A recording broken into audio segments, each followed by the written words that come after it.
দক্ষিণ লেবাননে ইসরায়েলি বিমান হামলার সর্বশেষ খবর জানাচ্ছেন আমাদের লেবানন সংবাদদাতা মালেক জাদাল্লাহ বৈরুত থেকে সরাসরি যুক্ত হয়েছেন। মালেক, এই প্রাণঘাতী হামলার পর দক্ষিণ লেবাননের মাঠের পরিস্থিতি এখন কেমন? শুভ অপরাহ্ন। হ্যাঁ, আজকেও দিনটি কঠিন ছিল। ইসরায়েলি বিমান হামলা সকাল থেকেই থামেনি এবং একটি ইসরায়েলি সরিয়ে নেওয়ার নির্দেশ জারি হয়েছিল, যাতে 8টি গ্রাম অন্তর্ভুক্ত ছিল। এর মধ্যে 4টে বেকা অঞ্চলে এবং 4টে দক্ষিণ লেবাননে। এবং এই সরিয়ে নেওয়ার নির্দেশের পর মানুষ দ্রুত এসব শহর ছেড়ে যেতে শুরু করে এবং এর কারণে কিছু যানজটের খবরও পাওয়া গেছে। এবং ঠিক সেই একই সময়ের মধ্যে এর পরেও যেসব গ্রাম থেকে ইসরায়েল সাধারণ মানুষকে সরিয়ে নিতে বলেছিল, সেসব গ্রামের অনেক মানুষই গুরুতর আহত ও নিহত হয়েছে, কারণ অনেকেরই আসলে খুব দ্রুত সেই স্থান থেকে চলে যাওয়ার মতো শারীরিক বা আর্থিক সামর্থ্য একেবারেই নেই। এমনকি অনেক বাসিন্দার তো নিজস্ব কোনো গাড়িও নেই। এবং লক্ষ্যবস্তু করা গ্রামগুলো থেকে এত অল্প সময়ের মধ্যে দ্রুত সরে যাওয়াটা সাধারণ মানুষের জন্য অত্যন্ত কঠিন এবং একটি অত্যন্ত জটিল পরিস্থিতি সৃষ্টি করেছে। এবং হিজবুল্লাহও আজ একটি রকেট হামলা পরিচালনা করেছে। এতে 2জন ইসরায়েলি নাগরিককে তারা মারাত্মকভাবে আহত করেছে এবং উত্তর ইসরায়েলে তৃতীয় আরো একজনকে হালকাভাবে আহত করেছে।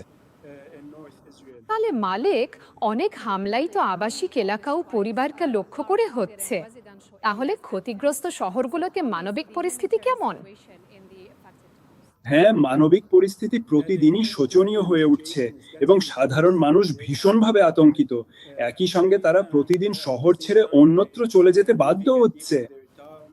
এবং আজ জাতিসংঘের পক্ষ থেকে একটা নতুন প্রতিবেদন প্রকাশ করা হয়েছে, যেখানে স্পষ্টভাবে বলা হয়েছে যে যদি এই বিধ্বংসী যুদ্ধ পরিস্থিতি চলতেই থাকে, তাহলে লেবাননের 7 লাখেরও বেশি মানুষ দীর্ঘমেয়াদে মানসিক স্বাস্থ্যজনিত বিভিন্ন জটিল সমস্যার মুখোমুখি হতে পারে, কারণ তারা বারবার বাস্তুচ্যুত হচ্ছে এবং এই ভয়াবহ সংঘাত নিরবিচ্ছিন্নভাবে অব্যাহত রয়েছে। তাহলে মালেক, এই আলোচনা তো লেবানন ইসরায়েল আলোচনার আরেক দফার আগেই হচ্ছে। তাহলে কি আশঙ্কা আছে যে সহিংসতা বাড়তে থাকলে কূটনৈতিক প্রচেষ্টা ভেস্তে যেতে পারে? হ্যাঁ, এই আশঙ্কাই এখন বৈরুতে সবচেয়ে বেশি। ঠিক 1 ঘন্টা পর ওয়াশিংটনে লেবানন ও ইসরায়েলের মধ্যে আলোচনা শুরু হবে। এজেন্ডায় একটাই বিষয়, যুদ্ধবিরতি। তাই আগামীকালের বৈঠক নির্ভর করবে লেবাননের দাবির প্রতি ইসরায়েলের প্রতিক্রিয়ার উপর। তাই এখনো স্পষ্ট নয় যে আগামীকালের আলোচনা আদৌ হবে কিনা, কারণ সেটা আজকের বৈঠকের ফলাফলের উপর নির্ভর করবে। এবং অবশ্যই আপনি যখন কথা বলছেন, তখনও চলমান ইসরায়েলি হামলাগুলো এই আলোচনায় নেতিবাচক প্রভাব ফেলবে। তাহলে মালেক, লেবাননের বিরুদ্ধে চলমান শত্রুতার অবসান ঘটাতে আন্তর্জাতিক সম্প্রদায়ের কাছ থেকে কি ধরনের চাপ প্রয়োজন? আন্তর্জাতিক সম্প্রদায়ের চাপ প্রয়োজন।